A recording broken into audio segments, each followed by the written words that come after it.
Have you ever thought about the fact that plants not only are healthy for us because of oxygen and beauty, but plants also could teach us something about needing the right environment for really the best growth and about fighting off problems and predators? Well, today we're going to talk about that, and I think you're going to be fascinated. Here we go. Welcome to Mind Your Midlife, your go-to resource for confidence and success, one thought at a time. Unlike most advice out there, we believe that simply telling you to believe in yourself or change your habits isn't enough to wake up excited about life or feel truly confident in your body. Each week, you'll gain actionable strategies and, oh my goodness, powerful insights to stop feeling stuck and start loving your midlife. This is the Mind Your Midlife podcast. Here we are. It is another Changemakers episode. And today's Changemaker has really done something very cool from a situation that she did not want to happen in her life at all. And, that hits us in so many different ways. For her, it was professional. It could be professional, personal. It could be so many different things.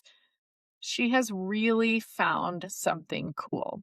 So my guest today, Mary Rothwell, is a licensed therapist. She is also a podcast host of the podcast No Shrinking Violets. And I was a guest on her podcast. You can look for the episode called From Complaints to Confidence and go check it out. I'll put the link in the show notes. She is also a speaker and an author who helps women honor their essential nature and live in alignment with their true purpose and strength from within. Now, what we're going to be talking about today is how she went from working in higher education and mental health to launching a book very soon called Nature Knows, Growing and Thriving Through the Wisdom of Plants. What an amazing transformation. I'm excited for you to learn from Mary's experiences. Welcome, Mary. Thank you for joining me.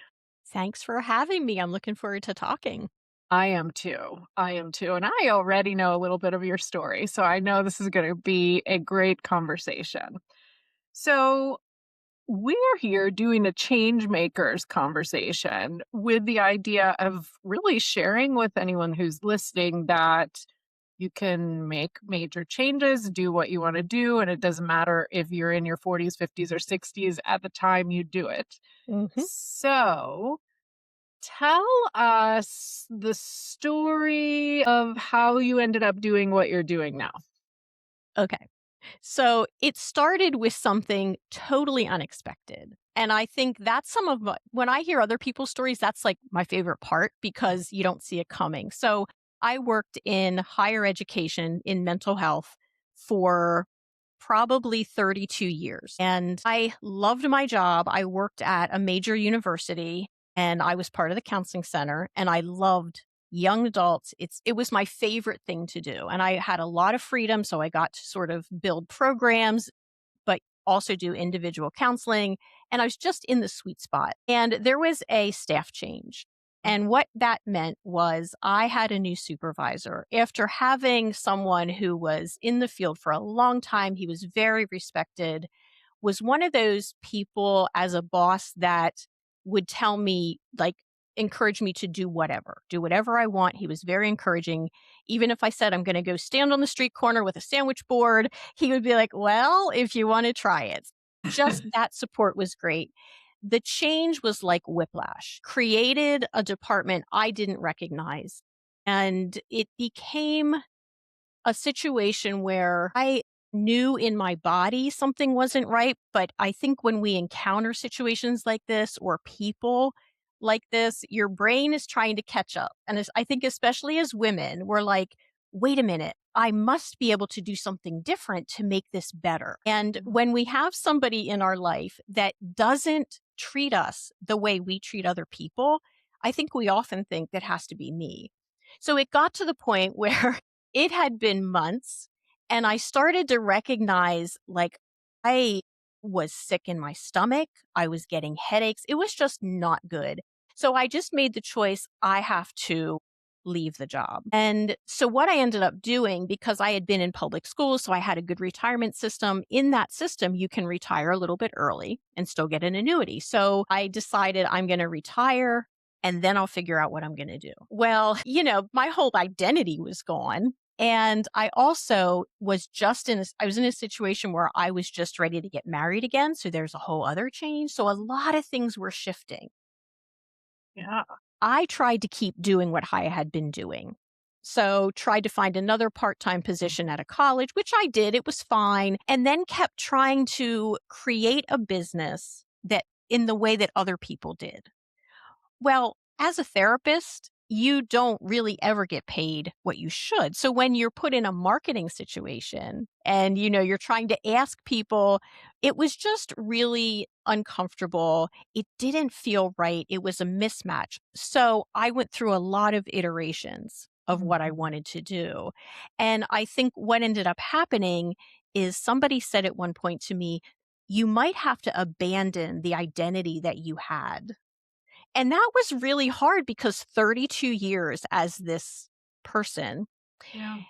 but gradually that's what I did. And so now I'm on quite a different path, combining my love of nature and that I understand that if we connect with that part of ourselves, then we just can move into this next phase of just recognizing who we are, because we used to know that before society came in and told us who we should be, looking to, this is going to sound crazy, but looking to the world of nature and plants to actually help us figure out how to stay well, create boundaries, and all of that. So that is the path I'm on, which is so different than where I was 3.5 years ago. Fantastic. There's like 10 different ways I want to go from that. So let's just kind of circle back for just a second on the previous situation, because you said a couple of things that I think I want to make sure that people really hear. Mhm. Number one is that it sounds like one person can really make a big difference. Unfortunately, this Mhm. was a negative one. And then you trusted yourself to realize it wasn't you, even though you said something along the lines of, we often blame ourselves. And I just want to stick with that for just a second, because I fully agree with you that when things go wrong or different than we thought, often our first thing is to try to figure out what we did wrong. Right. Yeah. And I imagine it was a challenge for you to get through that or get past that. It was a huge challenge because here's the other part of that. I think we already know in our body that we're not wrong, but we've been so socialized to think, oh, it must be me. So what happened was I sensed it in my body first. That's when I started to like dread going to work, feeling sick. But what was happening at work is I would keep trying harder. And so it was this conflicted message. Here's what I want you to do. And I was a doer. Give me the steps. I'm going to do it. I followed the steps. And at the end of that, it was, this isn't what I asked for. And I was like, I've been successful for 32 years. I know that this is not me. But at the same time, I kept trying harder and harder to figure out what I should be doing until I realized like, this is insanity to keep staying. It was like a treadmill. I was never getting anywhere. Yeah. Yeah. And I actually have very personal identification with what you're saying, because my very first job out of grad school, I had multiple bosses. I worked in a firm where there were partners that would lead projects, but the one I always kept getting assigned to, I mean, truly, truly was horrifying. And it was the same thing. Like I would do what he asked and it would be wrong. And then I would do it again, however he asked, and it would be wrong. And I left that job after about a year and a half. And it took me, I would say, years to get over the anger and just I don't even know what to call it, the stress from that. It was really, really hard. And I feel like you're sort of describing the same thing. Yeah. It took a long time for me also. And I will tell you that not that long ago, I had the opportunity to interact with this person, and I intentionally did because I wanted to see what it felt like. And I realized I had moved through it because I felt nothing. So, yeah, you can get there. It just, I mean, I went to therapy for sure to process it. Yep. Very good, healthy choice. Absolutely. And so the lesson really is I think we need to trust ourselves. And you said you kind of knew it in your body, and I think we do, and then we don't always listen to that gut feeling or, whatever however we feel it in our body, it's different ways for different people. Hmm. Okay. So, I was going to ask you as you were starting to revamp into your current focus on nature, and we'll talk more about that too. And you're a podcaster as well.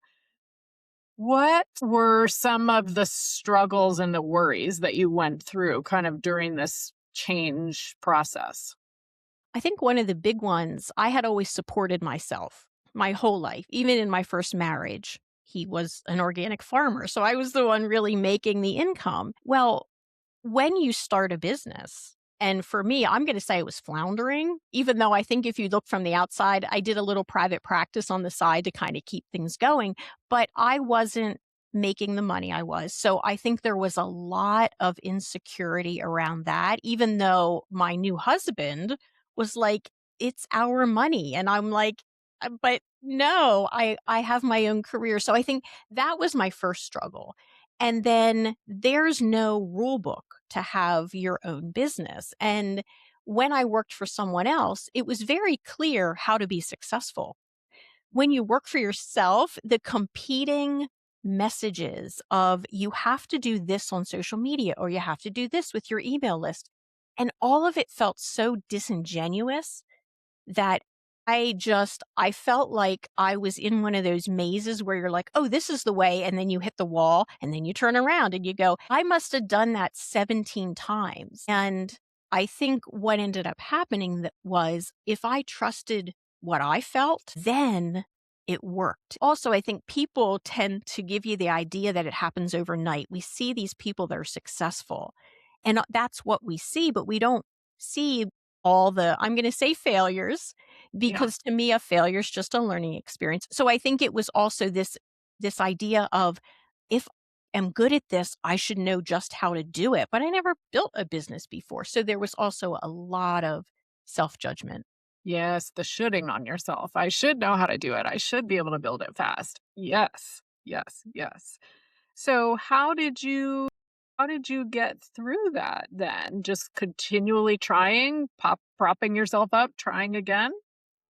I think that really was a big part of it, but I will say that my husband was very encouraging because he would be my sounding board. He's in the world of business. So he never really told me, I think you should do this, but he would listen. And at one point, I was trying to build an online course. I taught for most of my life as part of my work.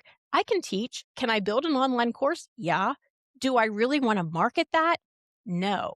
And he was actually the one that said, the more you talk about this, the more it sounds like it's not what you want to do. And so I think that message just sort of kept coming from different directions that if you trust what you're good at and what you like, you're going to get there. And so it was just a matter of kind of whittling off the pieces that I felt were, I tried it, didn't work. And I think forgiving yourself, because sometimes you buy a course to learn something and you get partway through it and you're like, this isn't helping me. As my husband says, that's a sunk cost, right? You got to let it go. So I think along the way, there was a lot of sort of forgiving myself for running into those walls. And because I love to create and I really love to impact the lives of people, I just started to look at these different ways. And now I feel like I'm finally on the path that actually leads through the maze. So inspiring, really. So inspiring. I mean, I knew our story was going to feel kind of similar, but I think I saw this thing on social media the other day. I don't know who shared it, so I can't say who it was, but it said something like every successful woman entrepreneur either has a supportive spouse or partner or doesn't have one. And I was like, I guess that's true. It does matter. It does matter. Oh, And so the fact that he was supportive of you the whole time and helping you through this is so powerful. yeah, Amazing. I agree with that because I'm a person who I like a lot of solitude. And like I said, I always sort of made my own way career-wise. So it was different for me to have a spouse that was supportive. That wasn't my experience the first time. So I could see if you had somebody who was questioning your choices, we already question our choices, right? So he was just very steady, very consistent, and let me sort of find my way there. So I can totally see that if there was no one, it would probably be harder, but you would just have to sort of work with yourself or find your peer group. Yeah, an unsupportive spouse, I think, or partner would that's sort of a recipe for not being able to get there. Yeah. I fully agree. The other thing that was coming to mind was that you have a little bit of an advantage, maybe over some of us who are trying to make a change and sort of make our way in some type of new world, because you do have this mental health and therapy background. Because for me, when I left the safety net of always having somebody tell me what to do, which I heard you mention, and I went into now I have to figure it out myself and I have to make goals and I have to get myself to do it and think bigger. That was the time when I started looking at self-development and mindset and all of that. Before that, I thought all that was ridiculous. So I'm thankful for you that you at least had that to fall back on. Maybe it made your path a little bit quicker. I don't know. Well, so in one sense, being able to sort of have a little private practice on the side and get some income, yes. But I think I would say anybody, mental health therapist, psychologist, everybody struggles with the same mindset issues, the same imposter syndrome. So, I think there was still that part of it. But yeah, I think having something that right now, especially someone with a license in, counseling, we can we can get an income. But I think then it becomes for me, it was like, well, don't just do that because you can. Mhm. Keep trying to do the next thing and let that just be one of the supports for you. Yeah. Yeah. Very well said. I like that. Because you want to do the thing that really lights you up. Absolutely. And so, on that note, you have a book coming out. And so, tell us a little bit more about what you're doing now, what it looks like, where you're headed. Okay. So I was a master gardener for 15 years and I am a plant geek. I just love it. So there was a time when that world and my life as a therapist started to be like one of those Venn diagrams. It started to cross more and more because I would see plants struggle and I would start to think about what is it that they're missing. So if you have houseplants, or you look at even a tree in the landscape and it's not doing well. First of all, you can see that, but you never think, my God, that is a lazy plant. It's not trying hard enough. But when we think about ourselves, the first thing we do is, as we talked about in the beginning, we blame ourselves. So I started to think about this and I started to think more about how we're like plants. And the more I thought about it, the more I started to use examples with my therapy clients. And after I left my job in the college, my private practice is really women in midlife. So this was a very different type of pun intended, soil to kind of fertilize because there were so different analogies I could use. So I think it started to resonate with them. So if I would talk about light as being, hot and really intense, and that can be sort of like life as an extrovert. Like some people really like a lot of that heat or they like a stressful environment because they function better. But then there's a shade person where they like kind of coolness, maybe some distance. And I think about roots. There's all different kinds of roots, and some of them are deep. Some of them are shallow, but they pull in the nutrients if they're healthy, or the soil that we're living in, or the climate. You can't plant a plant in a place where the the winter is so cold it kills it. But yet we try to survive in these environments that we're not built for that. So I just started with all these ideas and came up with this idea of essential nature because even two daisies or two sunflowers or two ferns, same species, different plant. They're going to thrive differently because their genetics have been impacted by whatever their seeds came from. So we can look at our family and think they're all thriving at doing this job or in this town. And we feel like, what is wrong with me? Well, you just need something different. So our essential nature comes from who we really are. Like when you're a kid, you know what you like until somebody tells you that's weird or what's wrong with you. And so that's where our environment comes in that tempers sort of that essential nature we're born with. But if we can connect and really think about that, and I do that 8 ways in my book, we talk about climate and light and soil. And there's also a couple chapters on pests, insects, and how do we then create boundaries in the same way a plant does? Because a plant doesn't apologize. It sends out volatile organic compounds, which repel the pest. It also alerts its friend plants that there's something wrong. So the plant world just naturally creates or tries to find a place it can thrive. And I think if we can just think more like that or live more like that, we don't need to apologize and we don't need to question why we're made the way we are. Then we can just start to really pull what we need from our environment and fully thrive. Oh, that's fascinating, truly. I love plants. And I'm sure if you're listening and you have a house full of plants like I do, all of a sudden your attention is piqued because I have plants in every room. I believe plants are really healthy, but I never took it into this metaphor. Is that fair to Oh, say? Where yeah. we're sort of looking at ourselves as a living organism that can be learning from all these lessons. I'm fascinated. How are you incorporating now your book and all of this that you've learned and you've created into your business? What does that look like? Well, the business now is quite different. I will be closing my private practice because I don't know if people know, but when you're a therapist, you can only work with people that you're licensed to work with in your own state. And I started to build coaching, which I love. Mhm. And so the book is sort of the basis of keynotes, like I do training for corporations and nonprofits. And, using this idea, I do workshops where everybody gets a little plant and we sort of use that.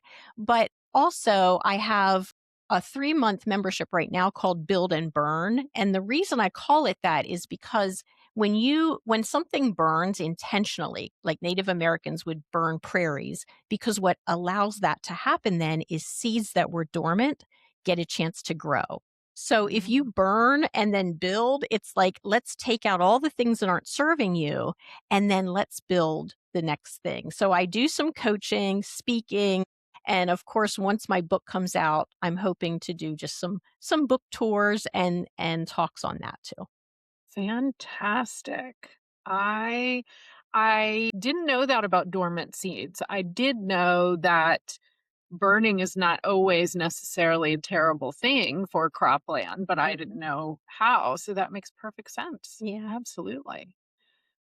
Okay. So, what is your favorite part about what you're doing now? Ooh, my favorite part is that it takes people a minute to be like, "What are you talking about?" Like plants and we're but then when they start to make the connection, what I love about that is I can often see them just expand like, "Okay, like I am nature." And I also just love nature in general, so I think the more we can get people connected to that, the more I think is good for not just us, but the world. And I'm actually certified in forest therapy too. So I think being out there, when you talk about your houseplants, all the chemicals coming off those are so healthy. That's one of we don't even know that. So I think the more we can get out of tech, away from screens, back to nature and connect to just that part in ourselves, that is what I love, that I'm just doing what I really believe in and I can see that it makes a difference for people. That's fantastic. And I'm going to take a little swerve here and ask you to tell us a bit more about forest bathing, because I heard this term when I was speaking with someone about grounding. And we were more focused on grounding, but forest bathing sounds a bit odd, but it's really not, right? No, I think we literally take that term bathing, but think about it as immersion. So forest immersion. And basically, when you are in nature, and you don't have to go into the middle of the woods. I want to say that first, because I think a lot of us now have a little bit of this unease with nature. You can find your favorite tree on your way to work or in the park or in your backyard.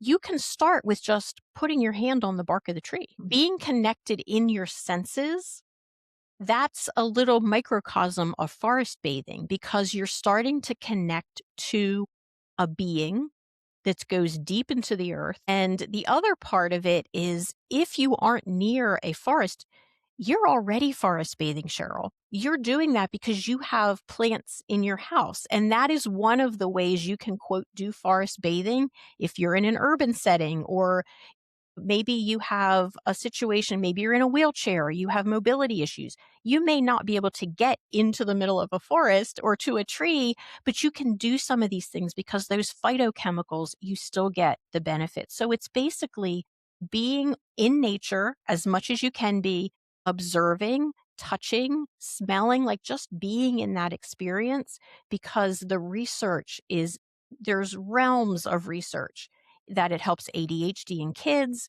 It helps us focus. It immediately lowers anxiety. Even if you have a tree you can see out your window at work, it's going to help your anxiety. So there's just so many benefits to it. And you can sort of immerse yourself to the degree that you're able or you're comfortable and then build from there. That's fantastic. And I actually do have a tree right outside my office window that I look at all the time. So there you go. Yes. See, we instinctively do it. We just don't know, or we think, we're so tech oriented now. We think nature is like we're going to get stung by a bee or all these things, but really we are drawn to it if we actually let ourselves recognize that. Yeah. Yeah.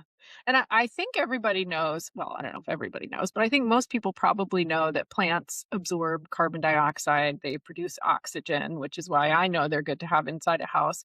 But you're saying they're giving off more Hmm. compounds as Yep. well that are good for it. Yes.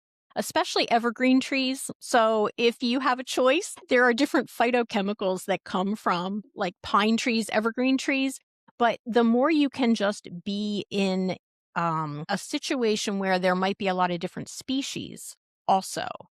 And again, look at the ground. Like, look what is down there. What are the mosses? What are the other things? But I think a great place to start is just put your hand on the tree bark Mhm. and just feel that. Some people say you can feel like sort of the energy in that tree. And I know that sounds really woo woo, but we are nature. We're all nature. And nature does not exist in a vacuum. It's a community. And that's why we need community. Our hormones, oxytocin, we want to create a community. So we all need each other. And I think it's just that's my tree hugger, granola, nature geek that, just do those things. But I love that you're pointing out there's science to it. When we Yeah. can measure the air, and the most basic thing you said is oxygen. That's why we want a lot of plants around us. Yeah. Fantastic. And it's just so easy. I thank you for making it easy because not everybody can just walk over to some woods and go through them, but Exactly. I love that. Okay. So, how can people find you online, find out more about your business, and maybe about your book launch? Okay, so right now my website is being totally revamped. It's maryrothwell.net. Okay. And I'll have on there about my Burn and Build membership and, my speaking engagements and my options for keynotes. But if you want to get connected now, if you want to be on my launch team, and what that means is I just periodically send you fun stuff about my book. I just sent 2 cover designs designed by an artist for people to vote on. I'll send you audio of my book. So that is maryrothwell.net/launch team. Perfect. Perfect. And I love the idea of a launch team for the book. That's fantastic. I did that when I relaunched the podcast a year ago. Had a little team of people who were listening and sharing and all of that. So even better to do it with a book. Love it. Yeah. Okay, so the last thing that I always ask is the one thing that you really want people to remember, because we all listen to podcasts while doing something else. We Mhm. can't remember everything. Mhm. So what would you say is really the key thing that somebody listening should take away from this episode? I would say the key thing is that you have an essential nature, just like everything in nature, you are nature. So the way you were created is unique to you, and you are fine just the way you were created. You just need to reconnect to that knowing that you had. Like when you were a kid, you knew what you wanted to do, you knew what you liked, and it's okay. However, you were created, you are just as valid. Your existence is just as important as any other being. So I think being able to connect to that and give yourself permission to explore what you truly need, and Mm, then live that so that you can thrive either where you are, or you will create the environment that you really need to thrive. fantastic. Yeah. Perfect thing to leave people with. Well, Mary, thank you so much for joining me. Yes, I loved it. Thank you, Cheryl. Let's be honest. I always love every guest's one thing to remember. I always love them. And this one I love as well. This is an extension of the idea that if we really pause and think about it and feel what's going on and listen to the stuff rolling around in our heads, that's what being mindful and paying attention to our intuition is. And we usually know what to do or what to try. And that doesn't mean we're not going to make a mistake. And it doesn't mean maybe it's not going to work exactly how we thought. But trusting ourselves and continually trying what we really feel good about is so powerful. And I love that that's what Mary said as well. I hope that helps you in where you're headed along your path right now. And if you're trying to figure out what's going on in your life, I encourage you to grab my free resource, The Story Cycle, because if we can understand the emotion we're feeling at any given time, we can kind of go back behind that and figure out what are the thoughts running in our heads that are creating that emotion. Then we have the power to adjust if we want to. And that's what this starts walking you through. So go to cherylpfisher.com/story cycle.